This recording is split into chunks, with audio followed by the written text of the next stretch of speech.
And so we've asked former Governor Pete DuPont to join us on First as our first person this week. Thank you, Governor, very much for joining us in our studios. And as we air this broadcast, the U.S. Congress is battling over ways to keep the government running. Governor, are Democrats and Republicans acting responsibly in Washington literally as we speak? They are kind of acting like two football teams who are playing, and it's the second half, and they've got to get a touchdown. So they're working from very different perspectives, obviously, but I think they're both intent on trying to come to some kind of a solution. The president, of course, doesn't want any budget cutting. The Republican Congress wants an enormous amount of budget cutting. So it's going back and forth, but I would think they're going to come to a conclusion rather than have to shut the Congress down. Hey, Governor, it seems like they're still blaming the other party for wrongdoing. Isn't that the reason a lot of these folks were elected in November to put an end to the bickering? Oh, I don't know about that, but I think that what they were trying to do, the voters, was put an end to the way they saw the country going. I mean, the spending is way up, the tax rates were going to go way up, and they thought, you know, we don't like this, so we're going to get a Republican Congress in there in one of the houses, and then that house has to negotiate with the president, and I think it's working pretty well, but they better come to a solution, and they better not let the government shut down. Let's bring things back to Delaware. When you were governor, you faced a similar crisis here in the state. Does this feel like deja vu, what's going on the national stage, tied back to your experience? Well, it is a little bit. It is a little bit similar. You have to go back 40 years to the two governors just ahead of me, and the economy got in a very difficult situation, and the state spending was much too high. The tax rates had to go up. They ended up all the way at 19.8%, the highest tax rate of any state in America. The budget was out of control. It was in deficit 6 out of the 7 years. Never mind the first year when they first came into office. So it was a very difficult time, and the people of Delaware looked at this and they said, you know, here we are the first state of the United States of America, but we've got the biggest budget deficit anywhere. We've got the highest tax rate anywhere. We've just got to fix this. And so there had to be an enormous amount of changing things around, and that got us going in a different direction. What did it take to accomplish that change, though, in your opinion? Well, first, you had to get rid of the highest tax rate in America. We got it cut in half, and after Governor Castle became governor after me, he got it down again. So it went from 19.8 to 10, and then from 10 down to 5.95. That was progress. Secondly, we held the spending flat. It grew, I would say, 1% a year over the 8 years. You know, it varied a little bit. So that had to work. We had to stop all the vast spending that was going on, and that was a very difficult. I think a lot of people were very unhappy. So it was a very difficult time, but we did get it sorted out, and we did get the banks here, and we got some very different ways of doing some of the things that had to be done.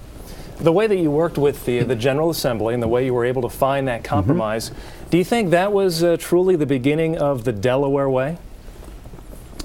It was interesting. You know, I vetoed the first budget. No governor in the history of Delaware had ever done that, and no governor in the history of Delaware. So there was no Delaware way for a while. No, there was just one guy who vetoed the budget. But we thought it was going to be a huge problem. I mean, we had a legislature in both houses of the other party. They didn't believe that I was right. I didn't believe they were right, so we vetoed it. They turned out to be right. But they turned out to be right by $100,000, and that's 0.0002%. So I felt a little better, even though they had overridden the veto. But they, after they saw that, they decided that we better do something together. And then we really started to do all the work to get the spending under control and get things straightened out. Do you think that continues today, that same cooperation? I think... Have we lost a little bit?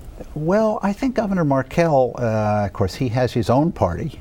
That's often more difficult than having the other party because when you have your own party, you really better sit down with them and talk things through.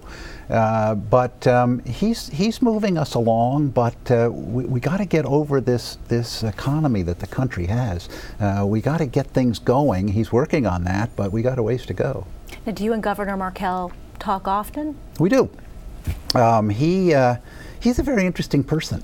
While he was in the other part of government down in Delaware, he used to come and see me a couple of times a year.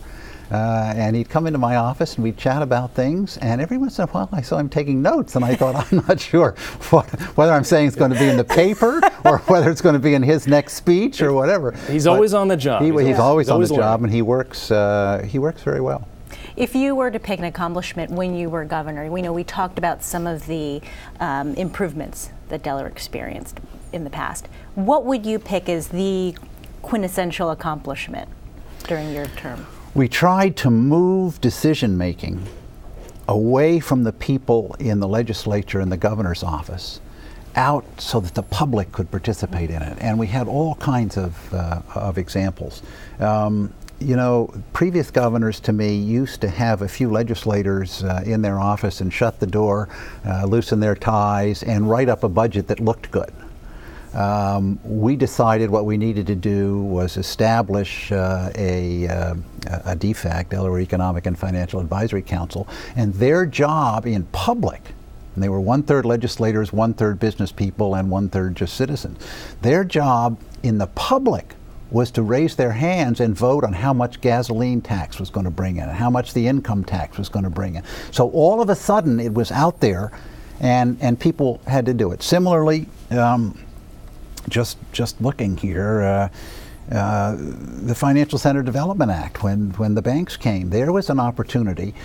Only one other state way out there in the Midwest had a law like that, so we had an opportunity to bring a lot of banks here. Mm-hmm. And that proved to be very interesting on a bipartisan basis. We all worked together, the Democrat leadership, the Republican leadership, and we got that done because after the first year or so, I think we worked pretty well with the legislature, and they might even tell you they worked pretty well with me. I don't know about that.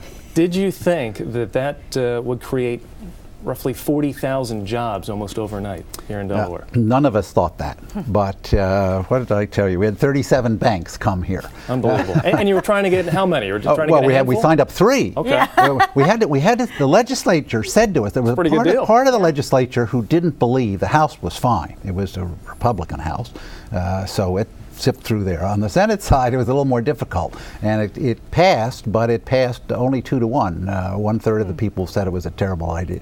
So we had to have 3 banks who agreed to do it, who agreed to bring 100 people within the year that they started up. And we had those CEOs come down here, and we had press conferences with them.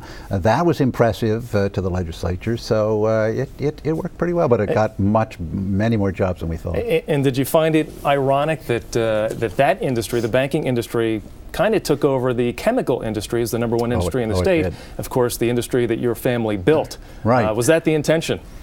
Bump your family down a notch? I got to be very careful how I answer that question. No, the chemical industry has changed a little bit over time, and it wasn't that it quit and fell down. It's just that these banks came in with a really new idea that didn't happen in any other state. So we got a lot of jobs.